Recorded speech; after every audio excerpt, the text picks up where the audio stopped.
அனைவருக்கும் இனிய காலை வணக்கங்கள். ஓம் திருமலர் திருவடிகள் போற்றி போற்றி. திருமந்திரம் 6ஆம் தந்திரம் 7வது அத்தியாயம் 1652 என்று நாம் சிந்திக்கின்றோம். அவ்வுலகத்தே பிறக்கின்ற உடலோடு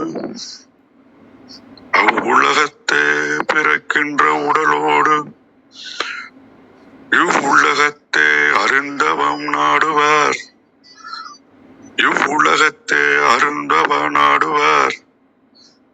அவ்வுலகத்தே அரணடி கூடுவார் அவ்வுலகத்தே அருள் பெறுவாரு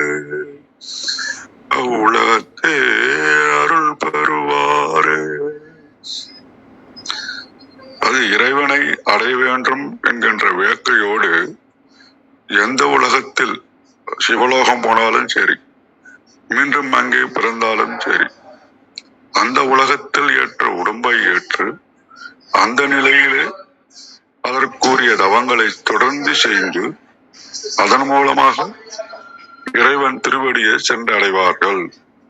அங்கே இறைவனின் முழுமையான திருவருளையும் முக்தியர்களையும் பெற்று விடுவார்கள் அப்படின்றது நமக்கு அந்த தவத்தினுடைய வலிமையும் எங்கு போனாலும் அவனுடைய சிந்தனையாகவே இருக்க வேண்டும் என்கின்றது ஒன்றும் குறிப்பிடுகின்றார்கள். இதுக்கு ஒரு சின்ன கதை சொல்லணும்னாக்கா,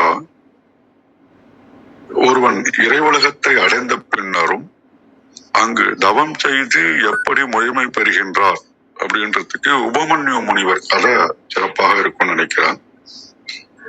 இங்க சிவபெருமான் ஒரு பக்தனை எப்படி தரம் உயர்த்தி சிவலோகத்திலே தவம் செய்த வைத்து பிறகு தம் திருவடியை சேர்த்துக் கொண்டார் அப்படின்றது கதை.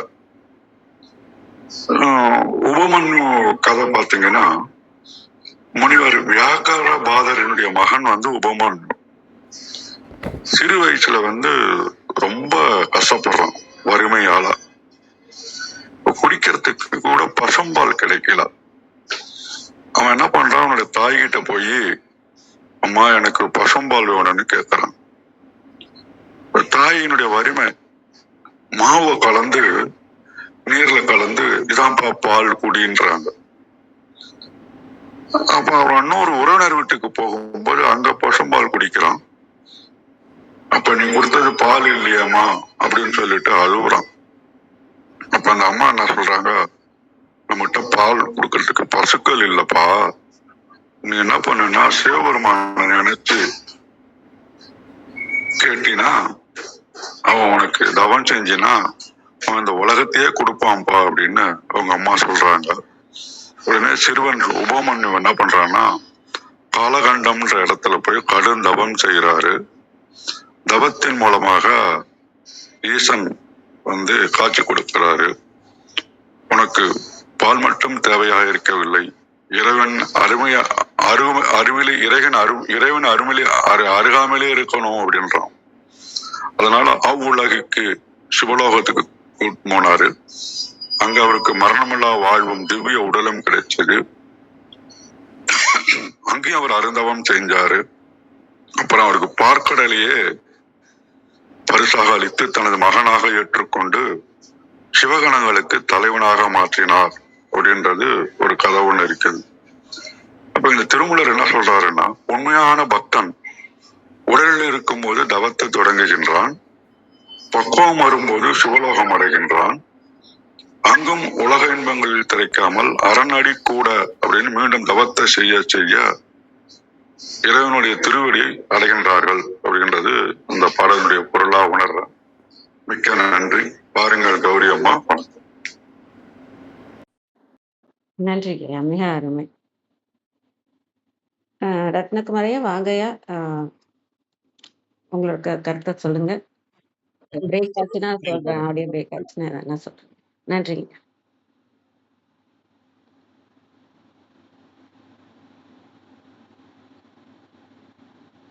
சரிங்க. அனைவருக்கும் அன்பு வணக்கம். ஓம் நந்தியம்பெருமான் திருவடி போற்றி. ஓம் ஓம் திருமூலர் திருவடி போற்றி. ஓம் நம சிவாய. திருமந்திரம் 1652.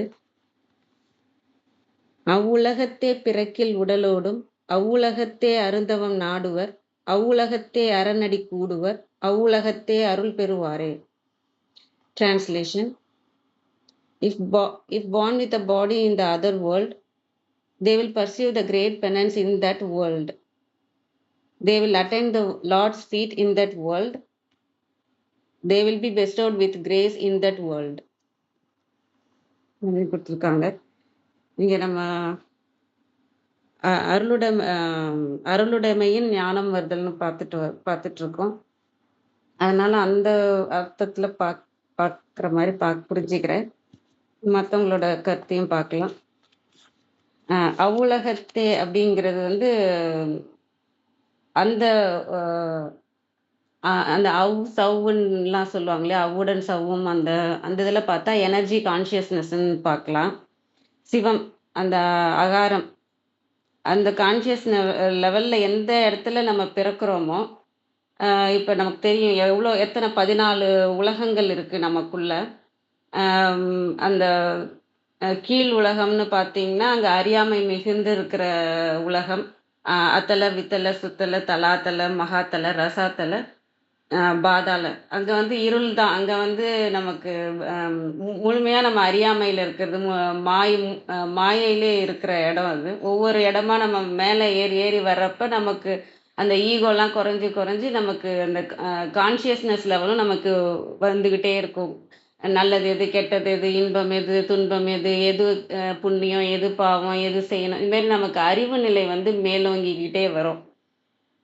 அப்போ இது எந்த இடத்துல பிறந்தாலும் இறைவன், நான் அந்த பாடலை எப்படி புரிஞ்சுக்கிறேன்னா, எந்த இடத்துல பிறந்தாலும் இறைவன் அருள் இருந்தால் அந்த தவத்தை இறைவன் பக்கம் திரும்பி தவத்தை செஞ்சால் அவங்களுக்கு இறைவன் அடி சேருவாங்க அப்படிங்கிற மாதிரி இந்த பாடலை புரிஞ்சுக்கிறேன்.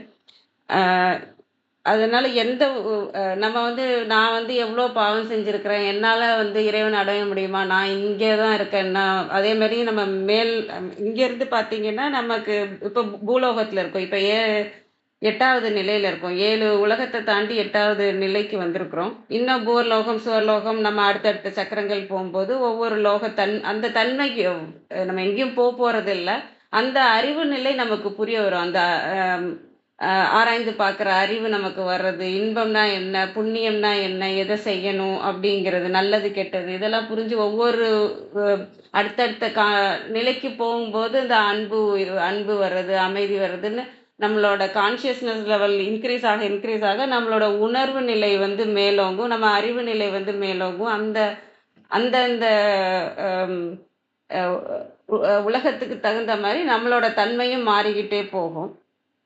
அதுமாரி அவ்வுலகத்தே பிறக்கில், அதாவது நான் இங்கே என்னென்னா சிவ தத்துவ உடலோடும் நம்ம பிறக்கிறோம் அப்படின்னாலே அவ்வுலகத்தே அருந்தவம் நாடுவர். அந்த உலகத்திலே இருந்துக்கிட்டே நீங்கள் அருந்தவம் நாடுனீங்கன்னா அவ்வுலகத்தே அரணடி கூடுவர். அந்த உலகத்திலே நம்ம அரணடி கூட முடியும். அவ்வுலகத்தே அருள் பெறுவார். அங்கேயே அவங்களால அருள் பெற்று அடுத்தடுத்த நிலைக்கு வேகமாக வரவும் இறைவனடியும் சேர முடியும். நம்ம எந்த நிலையில் இருக்கிறோன்றது முக்கியம் இல்லை, நம்ம இறைவன் பக்கம் திரும்பிட்டோமா அப்படிங்கிறது தான் முக்கியம் அப்படின்னு சொல்கிறத நான் இந்த பாடலில் புரிஞ்சுக்கிறேன். நம்மளோட புராண கதைகள்லாம் நம்மளாலாம் பார்த்துருக்குறோம். ராட்சசர்கள்லாம் இறைவனை வேண்டி இறைவனடி சேர்ந்துருக்குறாங்கன்னு சொல்லிட்டு. சில கதைகள் இறைவன் எவ்வளோ பக்தனாக இருந்தாலும் ஈகோவால் சேர முடியலன்றதையும் பார்த்துருக்கோம். ராவணனை சொல்லலாம், அப்புறம் விபீஷணனை சொல்லலாம். ராட்சசன் சைடு இருந்தாலுமே நம்ம இறைவன் சைடு அவர் இருப்பார். அவர் பிறந்தது அந்த குலத்தில், அந்த இடத்துல, அந்த உலகத்தில் இருந்தாலும் ராமர் பக்கம் சேர்ந்து இறைவனடி சேர்ந்தார்னு சொல்லுவாங்க. அதுமாரி நிறையா மிருகங்கள், இதுலேயும் நம்ம மிருகங்களையும் யோசிச்சு பார்க்கலாம். மிருகங்களுக்குள்ள கான்ஷியஸ்னஸ் லெவல் நம்மள மாதிரி ஆராய்ந்து பார்க்குற அறிவு இருக்காது. மந்திரம் சொல்லணும், எது மாயை எது நல்லது அப்படின்லாம் அதுங்களால பார்க்க முடியாது. அதுங்களோட ஸ்பைனும் நேராக இல்லை. இதெல்லாம் ஒரு ரீசனாக சொல்லுவாங்க இல்லையா, மிருகங்கள் இறைவனை அடைய முடியாது. ஏன்னா அதுங்களுக்கு ஆராய்ச்சி பார்க்குற நான் மாயைன்னா இப்போ மனம்ன்றது மாயை இப்படிலாம் நம்ம அதுங்களுக்கு வந்து புரிய வைக்கவும் முடியாது, சொல்லவும் முடியாது. அ அப்படிங்கிறது ஒரு இது இருக்கு. அதாவது அதுங்களுக்கு தானா தன்னோட அறிவ வச்சு அதுங்களால இறைவனடி சேர முடியாது. மிருகங்களால. அதனால மிருகங்கள் இறைவனடி சேர முடியாது. மனிதர்கள் மனிதர் நிலைக்கு வந்து அந்த ஆராய்ந்து பார்க்கும் அறிவு வந்ததுன்னா, நம்ம மாயை எது, உண்மை எதுன்னு புரிய வரும். அப்போ உண்மைய நோக்கி நம்ம திரும்பி, உண்மைய சேர்றதுக்கான விஷயங்கள்லாம் நம்ம செஞ்சு தவம் செய்யணும் அப்படிங்கிறது. அதனால தான் அந்த மனித பிறவியே வந்து நம்ம மிஸ் பண்ணக்கூடாது. அதில பாவம் செய்யாம புண்ணியம் செஞ்சு இறைவனடி சேரணுங்கிறது. ஆனா இப்ப வந்து அருள்னால ஞானம் வருதல்ன்ற தலைப்பு இருக்கிறதுனால, அந்த மிருகங்களுக்குமே எப்படியும் அதுங்களுக்கு கான்ஷியஸ்னஸ் இருக்கு. அதுங்களுக்கு அன்புனா என்னன்னு தெரியும். அ அறிவு நல்லா இருக்கும். இன்னொரு மிருகம் அதுவும் அந்த காலத்துல எப்படி இருந்ததோ தெரியல. இப்பலாம் இன்னும் அப்டேட் ஆகுது. நம்ம எப்படி கான்ஷியஸ் லெவல்ல அப்டேட் ஆகுறோமோ, அந்த மிருகத்திட்டயுமே நான் நல்ல நெறைய தெரியுது. ஒருவேள அப்ப வந்து தெரியாம இருந்ததா என்னன்னு தெரியல. இப்பலாம் இன்னொரு மிருகம் இன்னொரு மிருகத்துக்கு உதவி செய்யறத பார்க்க முடியுது. நான் ஒரு வீடியோ பார்த்தேன். அ ஒரு பறவை மீனுக்கு போய் போய் சாப்பாடு கொண்டு போய் குடுக்குது. அந்த மாரி இன்னொருக்கு உதவி செய்யணுன்ற மனம் இருக்கு. அதெல்லாம் யோசிச்சு பார்க்காம வராது இல்லையா? அதுங்க அறிவை யோ யூ யூஸ் பண்றாங்க. அன்பா இருக்கிறது, நன்றியோட இவங்க எனக்கு சாப்பாடு போட்டாங்க, இவங்கள நம்பலாம் அப்படின்ற அந்த அந்த இது தான் குட்டிய பாதுகாத்துக்கிறது. அப்ப அவங்களோட கான்ஷியஸ் லெவல் இருக்கு. அதே மாரி உடலும் இருக்கு. இந்த முதல் வரிய பார்த்தீங்கன்னா, அந்த கான்ஷியஸ் லெவலோட பிறக்கில் உடலோடும் பிறந்துட்டா, ஆனா அருந்தவம் நாடுவர். அந்த அருள் வந்து இறைவன் குடுத்துட்டாருன்னு வச்சுக்கோங்க. அவர் பக்கம் திரும்புறதுக்கு அந்த கான்ஷியஸ் இறைவன் குடுத்துட்டாருன்னா, மிருகங்களாலயும் இறைவன அடைய முடியும்.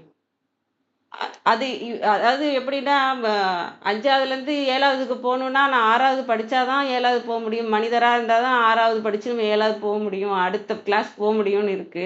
ஆனா, இறைவன் அருள் கேட்டா டபுள் ப்ரமோஷன் குடுத்து கூட அவங்கள 7வதுக்கு தூக்கி போட்டுருவாங்க இல்லையா? அந்த மாதிரி ம் இறைவன் அருள் இருந்ததுன்னா, அவங்கள்ட்ட உணர்வுன்னு ஒண்ணு இருக்கு. கான்ஷியஸ்னஸ்ன்னு இருக்கு. உடம்பும் இருக்கு. அந்த சக்கரங்களும் அதுங்களுக்கும் எல்லாத்துக்குமே சக்கரங்களும் இருக்கு. அவங்களுக்கும் மிருகங்களுக்கும் அந்த சக்கரங்களும் இருக்கு.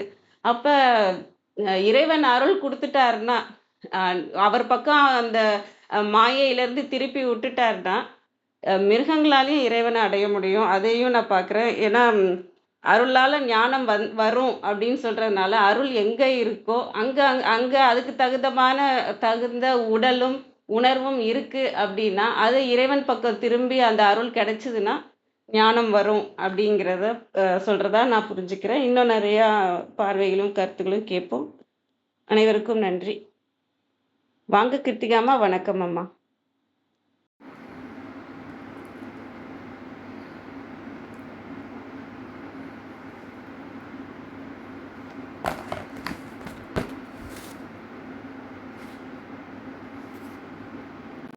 மியூட்லயே தான் இருக்கு இன்னும். ஆ. நன்றி. அனைவருக்கும் காலை வணக்கம்.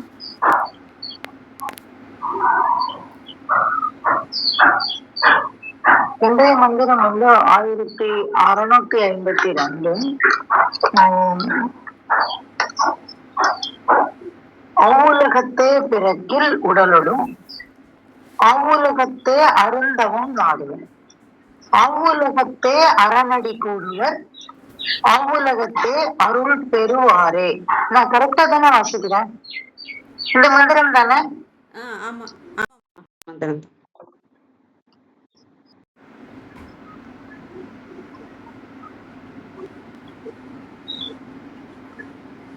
இதான மந்திரம்? ஆமா, இந்த மந்திரம் தான். கேக்குதுங்களா? நன்றி நன்றி நன்றி.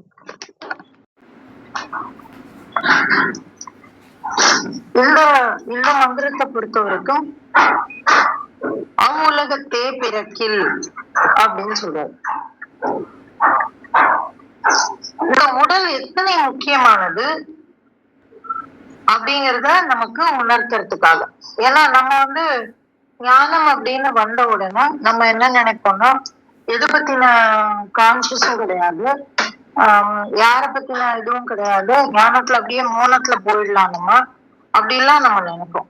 ஆனா அப்படி இல்லை. இந்த உடலினுடைய தேவை என்ன? ஓ, ஏன்னா ஏற்கனவே ஒரு தடவை அவர் சொல்லியிருக்காரு, உடல் வளர்த்தேன் உயிர் வளர்த்தேன்னு சொன்னார் இல்லையா? அப்ப அந்த மாதிரி அந்த உயிரை வளர்ப்பதற்கு இந்த உடல் எத்தனை முக்கியமானது, அதுக்கு இந்த உலகத்துல நம்ம வரும்போது அது எத்தனை முக்கியமான ஒரு விஷயத்தை நமக்கு செய்கிறது அப்படின்னு சொல்றதுக்குதான் இந்த இடத்துல உலகத்தே அப்படின்னு உலகத்தை சொல்றாரு. இந்த இடத்துல உலகம் அப்படிங்கிறது நம்முடைய இந்த பிரபஞ்சம். இந்த பிரபஞ்சத்துல பிற அவ்வுலகத்தே பிறக்கில் அப்படின்னா அந்த அந்த பரமாணுவிலிருந்து வெளியே வந்து நம்ம என்ன பண்றோம் அப்படின்னாக்க இந்த உலகத்துல உடலோடு தனியாக பிறக்கிறோம் அப்படிங்கிறது அந்த இடத்துல ரொம்ப முக்கியமான ஒரு விஷயம். அப்போ பிறப்பு இல்லாமல் ஒரு ஒரு ஒரு ஆன்மா தனியா இருக்குமா அப்படின்ற ஒரு கேள்வி வரணும் இல்லைங்களா? அப்போ இந்த இந்த உடலோடு பிறந்தால் மட்டுமே இந்த டைலமாவா, இல்ல உடல் இல்லாமல் பிறந்தாலும் அந்த டைலமா இருக்குமா அப்படின்ற ஒரு கேள்வி வரணும் நமக்கு. அந்த பரமாணுவிலிருந்து நாம் பிரிந்து வரும்பொழுது ரெண்டு நிலை சொல்றோம் இல்லையா? உடல், இந்த இடத்துல அவர் சொல்றாரு பிறக்கில் உடலொடும் அப்படின்றாரு. அப்ப பிறக்காம இருந்தால் உடல் இருக்குமா இருக்காதா அப்படின்னா அப்பவும் இருக்கும். என்ன உடல் இருக்கும் அப்படின்னா காரண காரிய சூட்சும உடல்கள் இருக்கும். அப்போ இந்த இடத்துல உடலொடும் அப்படின்னு சொல்லும் போது எந்த உடலை சொல்றாரு அப்படின்னா இந்த ஸ்துல உடலை பத்தி அவர் பேசுறாரு. அப்போ அவ்வுலகத்தை அருந்தவம் நாடுவர். அப்ப இந்த ஸ்துல உடல் நமக்கு வந்துருச்சு அப்படின்னாலே என்ன வரும் அப்படின்னாக்க தவம் செய்வதற்காக இந்த உடல் அப்படின்னு நம்ம புரிஞ்சுக்கலாம். அவ்வுலகத்தே அருந்தவம் நாடுவர். எந்த உலகத்துல பிறந்து இருக்கிறோமோ அந்த உலகத்துல அருந்தவம் நாடுவர். அப்படி அருந்தவம் நாடினால் அவ்வுலகத்தை அரணடி கூடுவர். அப்ப அந்த அவனுடைய அரண் அடியை நாம் சேர முடியும். அவ்வுலகத்தை அருள் பெறுவாரு அப்படின்னு சொல்றாரு. அப்படின்னா அந்த உலகத்தில் அருள் பெறுவார். முடிஞ்சு போச்சு. இப்ப இந்த ஸ்துல உடலுக்கு உண்டான ஒரு ஒரு விஷயம் நடந்து முடிஞ்சிருச்சு. அது நம்ம கையில இருக்கு. நம்ம பிறந்துட்டோம். இந்த பிறந்த உடலோடு பிறந்ததினால், அதாவது இந்த ஸ்தூல உடலோடு பிறந்ததினால் நமக்கு என்ன கிடைச்சிருக்கு அப்படின்னா தவம் செய்யக்கூடிய ஒரு விஷயம் கிடைச்சிருக்கு. இது ஃபர்ஸ்ட் லேயர், புரிஞ்சுக்கோங்க. அடுத்த லேயர் இந்த தவம் செய்ததினால், சரி இப்ப இந்த உலகத்துல இருக்கும் பொழுது இந்த இந்த இந்த பரமுக்தி பதமுக்தி இதெல்லாம் பேசணும்ல, அந்த மாதிரி இந்த உடலோடு இருக்கக்கூடிய இந்த காலத்திலேயே நம்மளால என்ன பண்ண முடியும் அப்படின்னாக்க முக்தியை அடைய முடியும். உடலோடு இருக்கும் பொழுது அந்த காயத்தேரேறி நம்மளால அந்த மனதை கட்டுப்படுத்தி ஆயத்தேரேறி அவனிவனாமே அப்படின்னு அந்த கூட்டங்களை இந்த இந்த புலன் கூட்டங்களை நம்மால் அவனை நோக்கி திருப்ப முடியும் அப்படிங்கிறத நம்ம பார்த்தாச்சு. அப்ப சரி, அப்ப நடக்கல.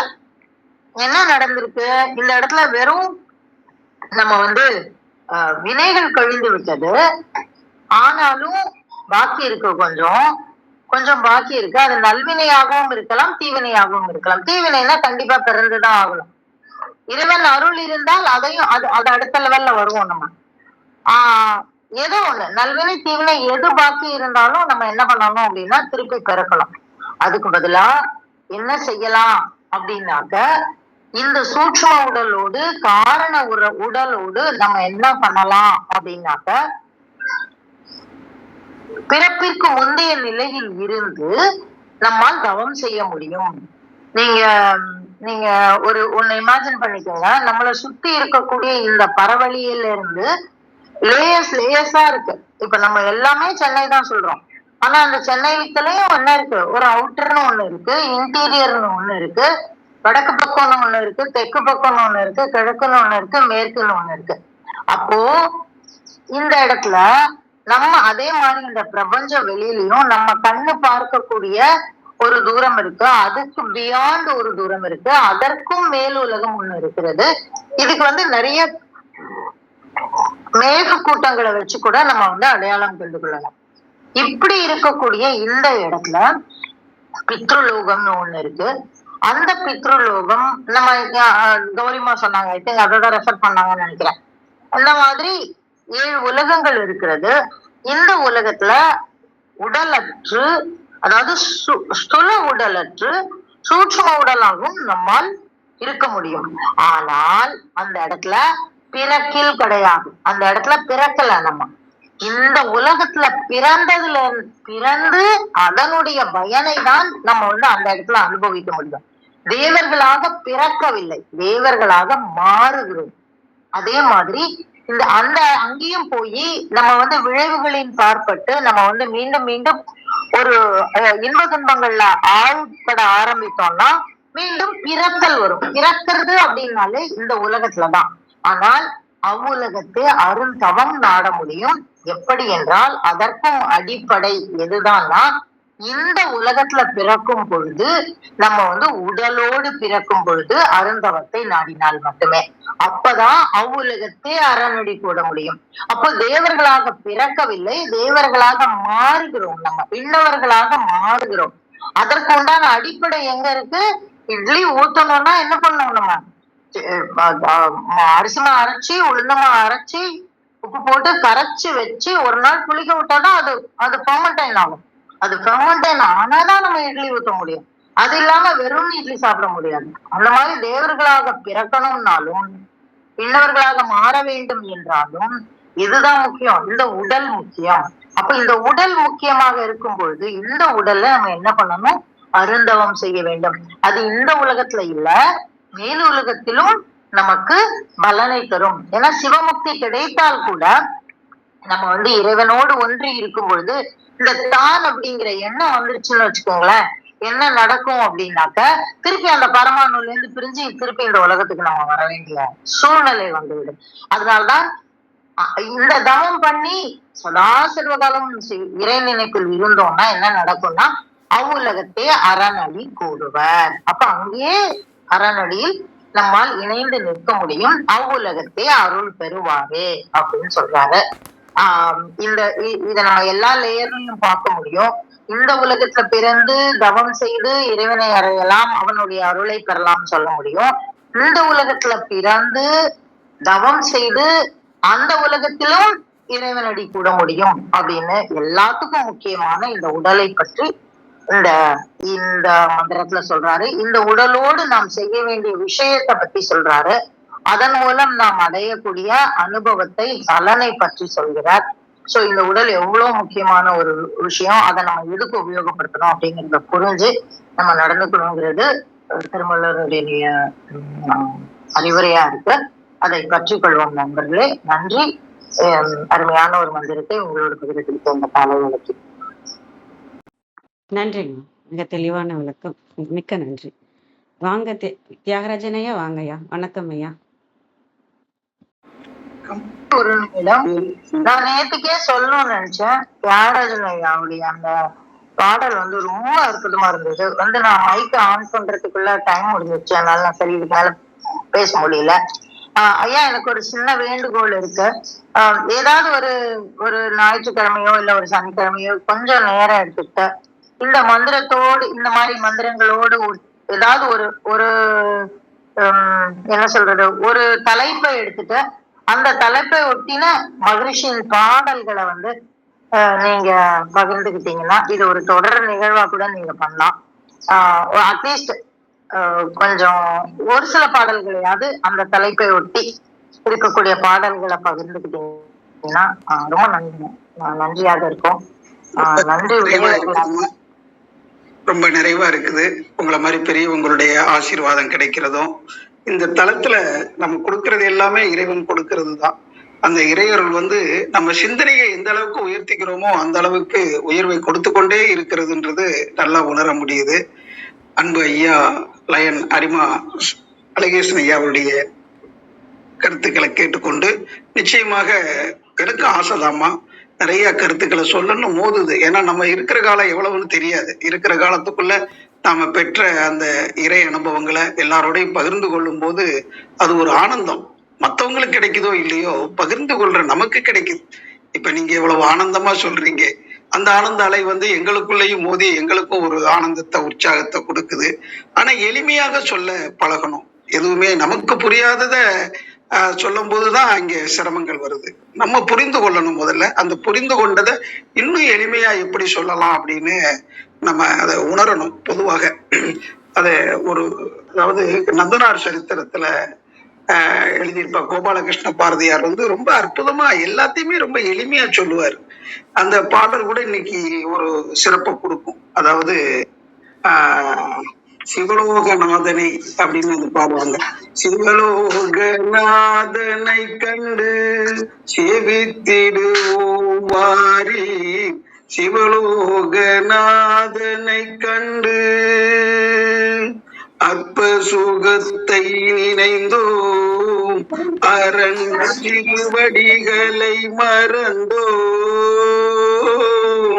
அற்ப சுகத்தை நினைந்தோம், அரண் திருவடிகளை மறந்தோம்.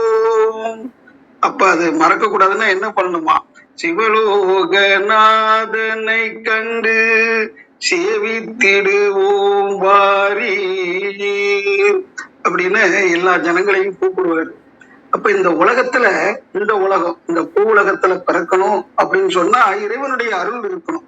அவ்வுலகத்துல அவன் அருள் பெற்றுதான் நம்ம இந்த உலகத்திலே பிறந்திருக்கிறோம். இந்த உலகத்துல பிறந்து அந்த அரணுடைய திருவடியை மறந்து கிடக்கிறோம் இந்த மாயையில.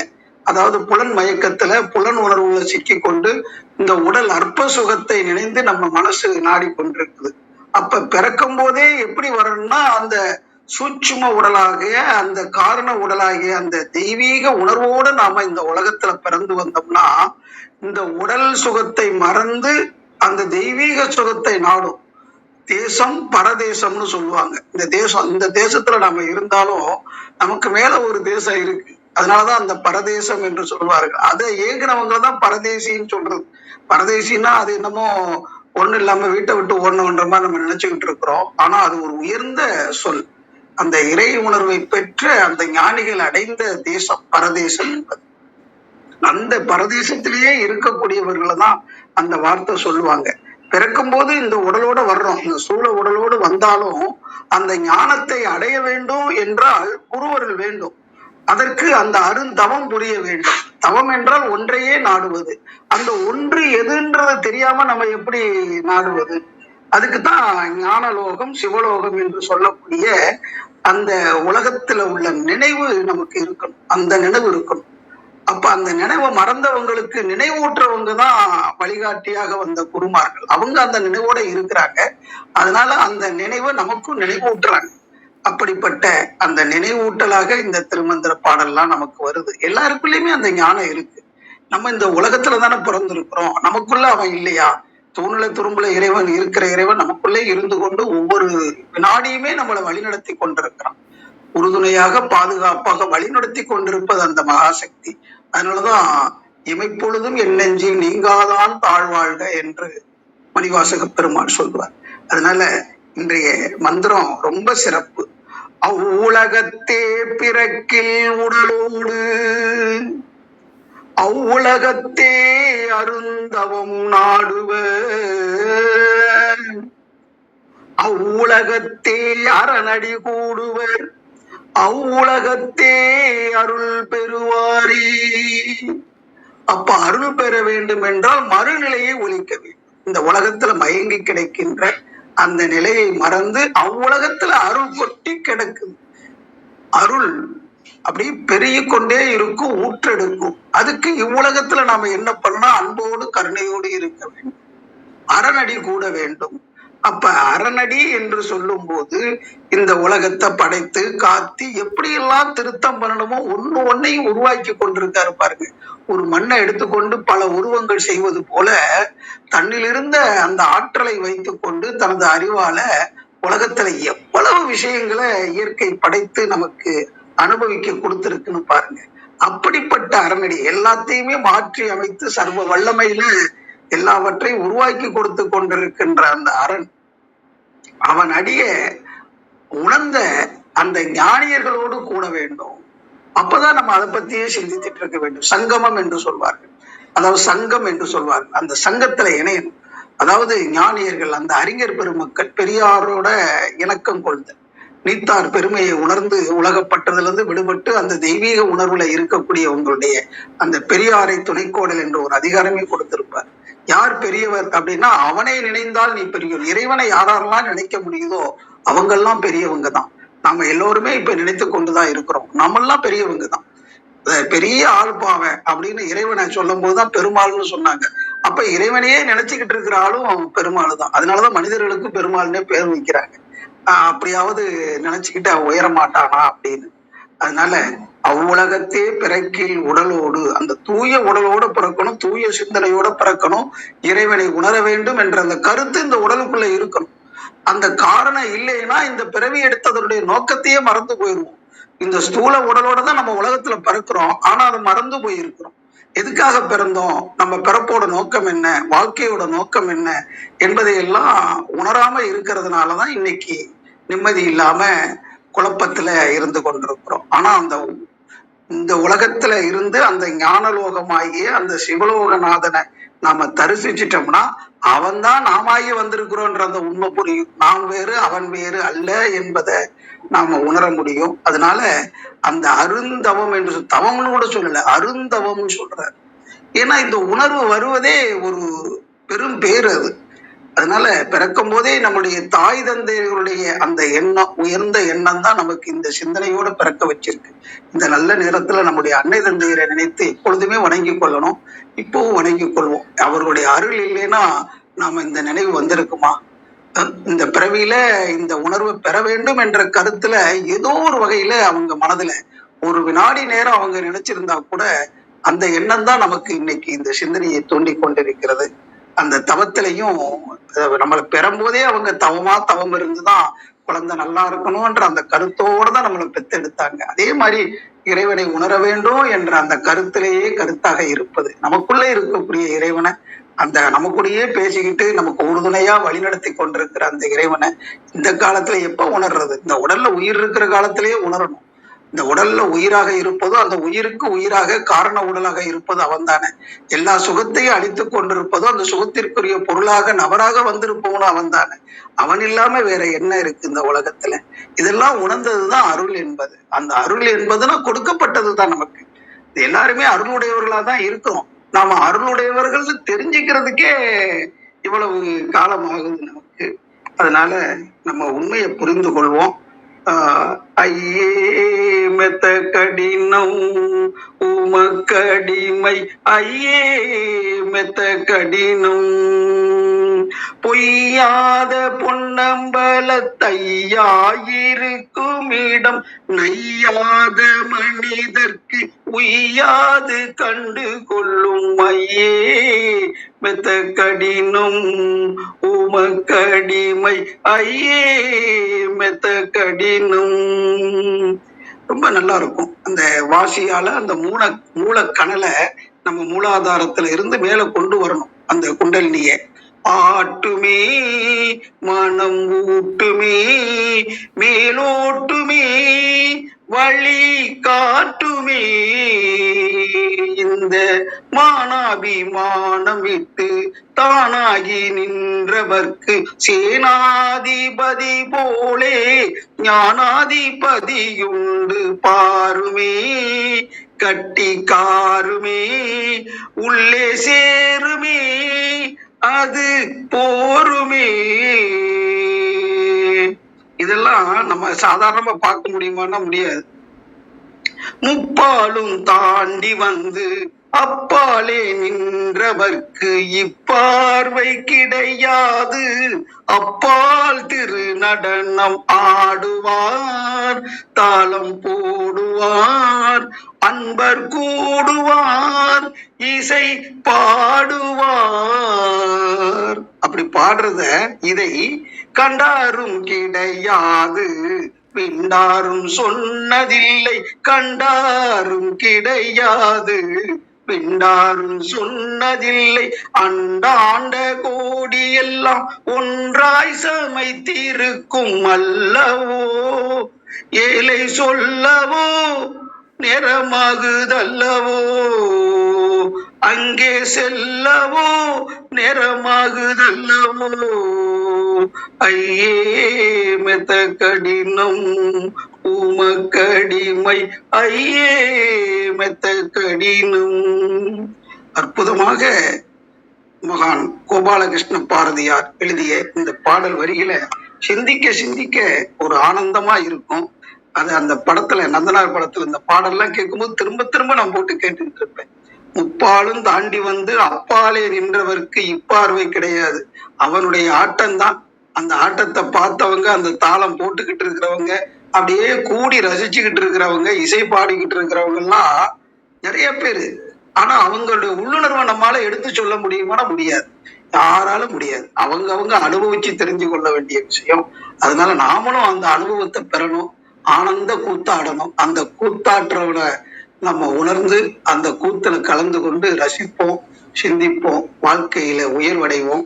அந்த பெருநோக்கம் எல்லாருக்கும் நிறைவேற இறையர்களும் குருவர்களும் நமக்கு என்றும் உறுதுணையாக பாதுகாப்பாக வழி நடத்துவதாக அமையட்டும்.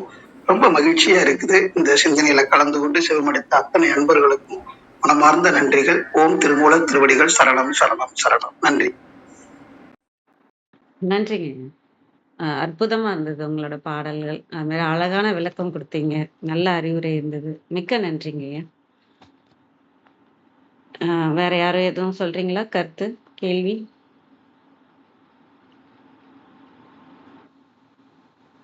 நிறைவு செஞ்சுக்கலாமா?